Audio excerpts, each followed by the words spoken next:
Bro ரேண்டமா ஒரு bus ஸ்டாண்டுக்கு போய் அந்த பஸ் ஸ்டாண்ட்ல ஒரு நைட் ஃபுல்லா ஸ்டே பண்ணி எக்ஸ்பீரியன்ஸ் எப்படின்னு சொல்லுங்க ப்ரோ. வந்தோம் சாப்பாடு பார்சல் வாங்கிட்டோம்.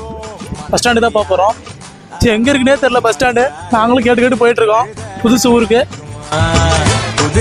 பஸ் ஸ்டாண்ட் எங்க இருக்குன்னு கேட்டேன். ஸ்ட்ரைட்டா போய் லெஃப்ட் போய் ரைட் போனா பஸ் ஸ்டாண்ட் அங்க இருக்குன்னு நானும் ஸ்ட்ரைட்டா போய் லெஃப்ட் போய் ரைட் போயிட்டே இருக்கிறேன். 10 கிலோமீட்டர் தாண்டி 10 மணிக்கு வந்து பஸ் ஸ்டாண்ட் வர்றானுங்க.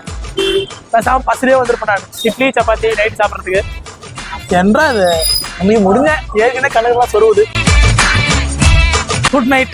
இதுதான் நம்மளோட பெட்ரூம். இன்னைக்கு வாங்க பெட்ரூம்குள்ள வாங்கலாம். கிச்சனுக்குள்ள போகாதீங்க, பெட்ரூம்குள்ள வாங்க. அவர் ஒருத்தர் பாத்ரூம்லயே உட்காந்துட்டாரு. இவர் யாருன்னு தெரியல, கிச்சன்ல படுத்துக்கிற அப்படி ஆள்ல செருப்பு போட்டு கிடக்குறாங்க. அந்த அக்கா யார்? அந்த அக்கா பக்கத்து வீட்டுக்காரர் வேற நம்ம குறுகுறுன்னு பாக்குறாரு. ஜாலியா போகுது லைட்டு. என்னத்தான் பேசுவானுங்களோ தெரியல, போன் பேசி அடிக்கிறான். ஐயோ நல்ல எக்ஸ்பீரியன்ஸ். கொசுக்கு அடிச்சு தள்ளுது. ஆனா தூங்கல. திடீர்னு நம்ம கண்ணை ஓட்டி தோங்க விழிச்சிருச்சு. எல்லாம் சக்சஸ்.